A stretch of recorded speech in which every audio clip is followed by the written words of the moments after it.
नमस्कार दोस्तों, ICS coaching centre Kurukshetra में मैं राजेंद्र सिरसवाल आपका स्वागत करता हूं। आज हमारे साथ हमारे आईसीएस कोचिंग सेंटर में पढ़े हुए दो पुराने बच्चों से मिलवाता हूं आपको। एक हरियाणा रोडवेज में सिलेक्टेड है और एक हरियाणा पुलिस में सिलेक्टेड है। तो हमारे साथ ये दुनिया माजरा के हैं, दोनों ही दुनिया माजरा के हैं और दोनों ही दोस्त हैं और दोनों ही साथ साथ आए थे 2017 में और लगातार 2-2.5-3 साल पढ़े, सिलेक्शन तक पढ़े। रमेश 2019 में लग गया था हरियाणा रोडवेज में। इसके अलावा भी इसके 10-12-15 पेपर पास हैं। तो हम इनकी थोड़ी थोड़ी सी बातें इनके मुंह से जानना चाहेंगे कि भाई कैसा एक्सपीरियंस रहा, कैसे कैसे पढ़े, कैसे ये बच्चों को आगे मोटिवेट करेंगे, कैसे पढ़ना चाहिए, कहाँ पढ़ना चाहिए, कितना पढ़ना चाहिए, कब पढ़ना चाहिए, ऐसा क्या पढ़े कि तुम्हारे की तरह उनके 10 पेपर 5 पेपर पास हो। सिलेक्शन तक पहुंचने के लिए क्या प्रोसेस फॉलो किया इन्होंने। तो हमारे साथ हैं रमेश दुनिया माजरा से। जी रमेश सर नमस्कार। सबसे पहले तो मैं धन्यवाद करना चाहूँगा आईसीएस कोचिंग सेंटर का, जिसकी बदौलत आज हम यहाँ पे पहुँचे हैं जी। और रेगुलर परिमल सर और बबीता मैडम के मार्गदर्शन में इस सफर को आगे तक लेके आ रहे हैं। और जितने भी आज तक एग्जाम दिए हैं सबके सब क्लियर है और 2-3 जगह सिलेक्शन हुई है। सब की सब आईसीएस कोचिंग सेंटर की जरूरत है। आप रमेश अपने बारे में थोड़ा बता इंट्रोडक्शन दो। नमस्कार सर, सबसे पहले मैं ICS coaching centre Babita ma'am, Parimal sir और राजेंद्र सर का तहे दिल से धन्यवाद करता हूं, जिनकी बदौलत मैं आज हरियाणा पुलिस में सिलेक्टेड हूं। और इस सफर में बहुत उतार चढ़ाव आए, मतलब मैंने बहुत संघर्ष किया। और इसके ये भाई साहब रमेश हैं, ये मेरे को यहाँ तक लेके आए थे और आज भी मेरे साथ हैं। आईसीएस कोचिंग सेंटर में आने के बाद हमें पता चला कि सरकारी नौकरी वाकई में मेहनत से ली जाती है। मेहनत करोगे तो इस मुकाम तक पहुंचोगे, आप सिलेक्टेड होगे। हमारे गांव से और भी सिलेक्शन है और हमारे साथ बड़े बच्चे हैं। तो मैं सबको यही रिक्वेस्ट करूंगा कि जल्दी से जल्दी अदर कोचिंग सेंटर में ना जाकर आईसीएस कोचिंग सेंटर में आए और अपने भविष्य को उज्जवल बनाएं। Thank you ICS, thank you sir. जैसे रमेश, तुमने जब पढ़ना स्टार्ट किया, कब पढ़ना स्टार्ट किया तुमने? सर मैंने शुरुआत करी थी 2017 में। उसके बाद मैं कंटिन्यू नहीं हो सका, जो भी कारण थे। मेरे को ज्यादा मतलब पढ़ाई में मेरा मन नहीं लगता था, जैसे भी था। बीच में मैं ड्रॉप हो गया, उसके बाद मैं दोबारा आया। बीच बीच में तुम मतलब हेराफेरी सर, बीच बीच में मैं बहुत मतलब सबसे पीछे बैठना, मारना, बहुत ज्यादा ऐसे काम करता था। वो उसका खामियाजा मैंने भुगता है सर। 5-6 साल एक्स्ट्रा दे गए और मैं उनसे बहुत पीछे चला गया जो मेरे साथ के थे। तो फिर मैंने देखा भी अब तो कुछ नहीं है, पढ़ना तो पड़ेगा। फिर मैंने दोबारा ईमानदारी से एडमिशन भी लिया और खुद भी पढ़ा, जैसे भी रात दिन एक किया और सिलेक्शन लिया। बहुत बहुत धन्यवाद सर। बहुत बढ़िया। ये ललक ऐसी लगी कि इस कारण लगी कि मेरे साथी अड़ोसी पड़ोसी सारे लगे। सर मैं आपको सही बताऊं, मेरे जितने भी सर्कल में मेरे दोस्त हैं, मेरे साथ पढ़े हैं, टोटल गवर्नमेंट जॉब में हैं, वो मेरे से पहले हैं। और ये भाई साहब तो सिलेक्शन मैं देख के बोलते कि ऐसा क्या चीज है जो मेरे को मैं क्यों कर सकता है। तो मैंने फिर अपना जोड़ा उठा के बढ़िया तरीके से पढ़े, अब छोड़ना। जैसे मैंने थोड़ा सा तुम्हारा वो देखा क्राइटेरिया, जैसे तुम पढ़ते थे तो मैंने सुना कि तुम व्हाट्सएप भी रिचार्ज तक नहीं कराते थे। उनका ऐसा क्यों? सर रिचार्ज ऐसी क्या दिक्कत हो जाती है रिचार्ज कराने में फोन की? हाँ जी सर, वो सर फैमिली वाले जो भी है, रिश्तेदार है, जैसे कॉल करेंगे, बंदे का मन भटकता है सर। घर में क्या चल रहा है क्या नहीं, कुछ लेना देना नहीं था। 2 साल रिचार्ज नहीं करवाया जी मैंने। सिलेक्शन वाले दिन मेरा भाई है जी बड़ा मेरे से, उसने मेरा रिचार्ज किया सिलेक्शन वाले दिन। हाँ जी सर, मैंने बोल रखा मेरे रिचार्ज ना कर दिए भाई। ठीक है सर, वो सारी चीज त्याग के फिर मिला है। कोई चीज पाने के लिए बहुत कुछ होना पड़ता है, ऐसा ये बात सच है। मतलब जो कहावत बुजुर्गों ने बनाई ये सच है, बहुत सच है जी। ये तो अपने को बीती है, उन्हें पता है सर। छोड़ना पड़ेगा सब कुछ, फिर मिलेगी ये। रमेश, आपका एक्सपीरियंस शेयर करेंगे हमारे साथ? इतना लंबा संघर्ष, इससे पहले आपका थोड़ा थोड़ा हमने जो पास्ट पता था कि आपने कांग्रेस काल में बहुत सारी चीजें भुगत रखी थी, खर्ची पर्ची ये सारा सिस्टम चलता था कांग्रेस काल में।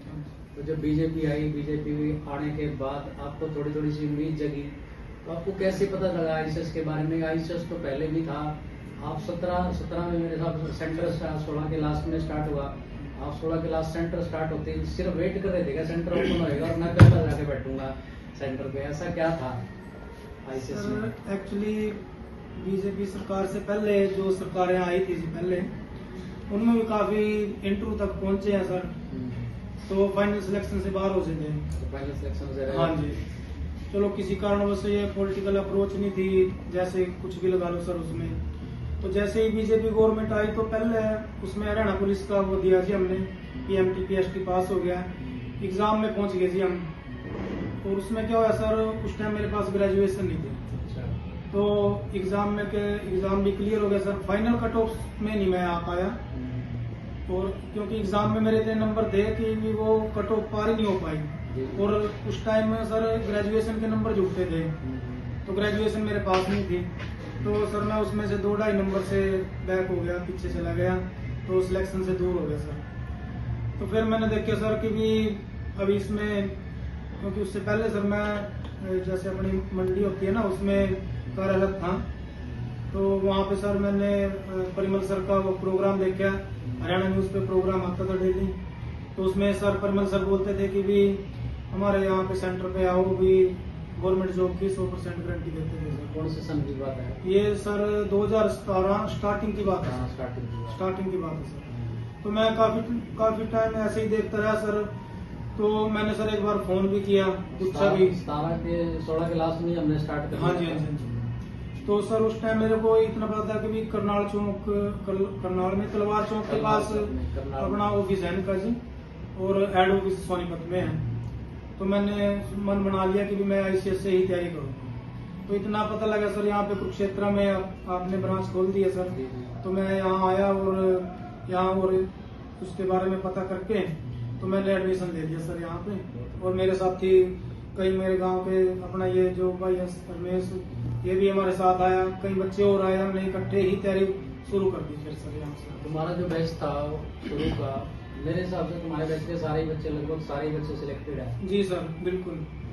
तो एक आधा बच्चा बच रहा होगा मेरे हिसाब से जो सिलेक्शन में। सर हमारे तो नॉलेज में जिस टाइम हम आए जी, जो उस टाइम कॉन्टेक्ट में थे नंबर मोबाइल में जी, अब तक तो वो सारे सिलेक्शन में है सर, कोई ऐसा बच्चा रहा नहीं है। और अलग अलग जॉब पे लग रहे हैं सर, वैसी ग्रुप में भी है, डी में भी है, पुलिस में, सब अच्छी जगह अच्छी पोस्टों पे लग रहे हैं सर। और ये नहीं है कि भी एक ही जगह 2-3 सिलेक्शन हो रहे हैं सर बहुत बढ़िया। आज की डेट में सर। तो कुल मिला के मैंने आईसीएस कोचिंग सेंटर की ब्रांच कुरुक्षेत्र में लेके गलत नहीं किया। नहीं सर, बहुत बढ़िया किया सर। और साथ में ये भी है सर, बच्चों को भी इतना कोऑपरेट करते हैं कि भी ये नहीं है कोई किसी प्रकार का बर्डन नहीं हमने यहाँ फील किया। फीस ना होने के बावजूद भी हमारे को इतना कोऑपरेट किया गया कि भी आप पढ़ो, फीस की कभी चिंता नहीं करनी है अभी। तो इतना सहयोग अदर सेंटर से हमने तो आज तक सुनने को नहीं मिला सर कि भी ऐसा सहयोग भी मिलता हो। तो हम तो तहे दिल से धन्यवाद करते हैं जी आईसीएस कोचिंग सेंटर का, जिसकी बदौलत हम आज यहाँ तक पहुँचे हैं सर। और सर तो आज जैसे आज 15 अगस्त है, तो हमारे बीच में भारत का स्वतंत्रता दिवस मना रहे हैं भारत के सभी लोग दुनिया भर में। तो इन्होंने स्वतंत्रता ली किससे? बेरोजगारी से। बेरोजगारी से स्वतंत्रता अपने आप भी ली और अपने जैसे बहुत सारे बच्चों को अपने साथ लेके उनको भी बेरोजगारी से मुक्ति दिलाई इन्होंने। बेरोजगारी से ये मुक्त हो गए। आज ये गवर्नमेंट जॉब में है और इनका सर्कल लगभग 10-12-15 लोग थे ये उस बैच में, और इकट्ठे थे 10-12-15 लोग, सभी गवर्नमेंट जॉब में है। तो लगातार पढ़ना, आईसीएस की 4 टैगलाइन है बस। पहली, रेगुलर क्लास में आओ। दूसरी, रेगुलर घर पढ़ो। तीसरी, रेगुलर कॉपी चेक। चौथी, रेगुलर टेस्ट। ये 4 कंडीशन जो पास करता है सेंटर में रह के, रेगुलर इन 4 चीजों में जो काम करता है, आज तक एक भी 10 साल होने को है सेंटर को, आईसीएस कुरुक्षेत्र को। 10 साल में आज तक एक भी बच्चा जिसने ये 4 काम किए वो बेरोजगार नहीं रहा हमारे सेंटर का। लगभग पिछले 10 साल में 2000 से ज्यादा सिलेक्शंस हैं। एक घर से 2 बच्चे, 3 बच्चे, 4 बच्चे भी सिलेक्टेड है। एक गांव से 10, 12, 15 बच्चे भी सिलेक्टेड हैं हमारी ब्रांच के कुरुक्षेत्र के। तो रमेश दोनों को बहुत बहुत बधाई, आपके परिवार को बहुत बधाई। और आप आए स्वतंत्रता दिवस के टाइम पे बच्चों को मिठाई कराया, जैसा परिमल साहब ने कल क्लास में बताया था कि तुम्हें रसगुल्ले खिलाए जाएंगे, तो वहाँ पे सिर्फ रसगुल्ले खिलाए जाएंगे, यहाँ पे सरकारी नौकरी वाले रसगुल्ले खिलाए तुमने बच्चों को। तो उसके लिए बहुत बहुत धन्यवाद और बहुत बहुत आशीर्वाद। आप लोग फलो फूलो, बहुत बहुत उन्नति करो आपके परिवार में। Thank you sir. मैं एक बात और कहना चाहूंगा जी, कई कोचिंग सेंटर वाले सर ऐसे बोलते हैं कि ये तो ना बच्चों को बहला फुसला के ले आते हैं और धक्के से उनको बोलने के लिए मजबूर करते हैं कि भी आप ऐसे बोलो कि भी हमारे सेंटर की वो बनेगी, इमेज बनेगी। तो सर मैं उनको कहना चाहूंगा कि भी ऐसा कुछ भी नहीं है, विद प्रूफ। जो जितने बच्चे हैं ना, लाइव पॉडकास्ट है, इसमें मैं कुछ भी बात हमारे पास लिखित में नहीं है ना मेरे हिसाब से तुम्हारे पास। तो सर हम ये कहना चाह रहे हैं कि भी आईसीएस सेंटर से जितने बच्चे पढ़ के गए हैं, एक जगह नहीं 2-2, 3-3 जगह सिलेक्शन हो रहा है सर उनका। और किसी को कोई डाउट भी हो तो हमारा जैसे जी पहले डी ग्रुप में लगे, हरियाणा रोडवेज में लगे, उसके बाद रेलवे टेक्नीशियन में नंबर आया जी, फिर अब पीछे 2024 में हरियाणा क्लर्क में नंबर आया सर। तो अभी वो चलो किसी कारणवश ज्वाइन नहीं करी, तो वो हरियाणा रोडवेज में ही कार्यरत है। अगर किसी के मन में कोई डाउट हो तो सर ज्वाइनिंग लेटर भी दिखा देंगे सर उनको, सारी बातें। तो इसके लिए ये सारा कुछ हमने तो आईसीएस सेंटर की बदौलत ही कर पाए हैं। आज भी आईसीएस कोचिंग सेंटर के टच में है और भविष्य में भी जुड़े रहेंगे। इसके लिए क्या रमेश, इसके लिए क्या जो हरियाणा सरकार में माननीय सीएम साहब आए थे मनोहर लाल खट्टर, क्या उनका धन्यवाद नहीं बनता? बिल्कुल सर, उन्होंने इतनी ट्रमेंडस स्कीम चलाई कि बिना खर्ची बिना पर्ची आपका सिलेक्शन होगा। क्या इस बात में रत्ती भर भी गड़बड़ है कोई? बिल्कुल नहीं है सर, 1% भी गड़बड़ नहीं है। अगर गड़बड़ होती तो हमारा सिलेक्शन नहीं होता। और अब इसको इसी नीति को आगे नायब सिंह सैनी जी लगातार आगे बढ़ा रहे हैं। लगातार जैसे उन्होंने 24 में चुनाव लड़ा था, चुनाव से पहले हमारे सेंटर आईसीएस लाडवा आए थे, उन्होंने बोला था मैं शपथ बाद में लूंगा, पहले 24,000 बच्चों को वो दूंगा, सिलेक्शन दूंगा, पहले दिन ये काम होगा। और हुआ भी ऐसा। तो मनोहर लाल माननीय खट्टर साहब का, मनोहर लाल खट्टर जी का बहुत बहुत धन्यवाद बनता है इस बात के लिए, जिन्होंने आप जैसे हरियाणा के बहुत सारे युवाओं का उद्धार कर दिया, जिनके पास ना पर्ची देने के लिए था, ना कोई पर्ची थी, ना कोई पॉलिटिकल अप्रोच थी, ना कुछ था। वो सिर्फ क्या कर सकते थे, पढ़ सकते थे। पढ़ने लिखने वाला बच्चा चाहे गरीब चाहे अमीर, इस सरकार ने किसी के साथ कोई भेदभाव नहीं रखा, चाहे वो एससी, चाहे वो जनरल, चाहे वो बीसी, किसी कैटेगरी का हो, वो अगर सही पढ़ रहा है, सही लाइन पे पढ़ रहा है तो वो नौकरी में है। तो इस सरकार का भी बहुत बहुत धन्यवाद करना चाहिए हम साथ साथ। तो और कुछ बात आप लोगों के मन में हो तो आप बोल सकते हो। सर बहुत बहुत धन्यवाद सर, आए तो इसके लिए बहुत बहुत धन्यवाद। बहुत खुशी हुई मिलकर। रमेश को तो मैं बहुत दिन से इस रमेश को बोल रहा था, मैं उस रमेश को बुला, मेरे रसगुल्ले खा गया वो सरकारी नौकरी लग के और रसगुल्ले खिलाने नहीं आ रहा। पूछ ले मैंने 2 बार 3 बार 4 बार। सर इसी आगे प्रयासरत है कि भी कब हमारे को दोबारा मौका मिले, भी हम दोबारा से आए, जल्दी आए, टेंशन ना लो। ठीक है, पढ़ते रहो बस। पढ़ाई एक ऐसा रास्ता है जिससे सरकार में बहुत भला हो रहा है, बहुत सारे बच्चों का हो रहा है। लाखों बच्चों को नौकरी दे दी किस सरकार ने, सिर्फ पढ़ाई के बेस पे।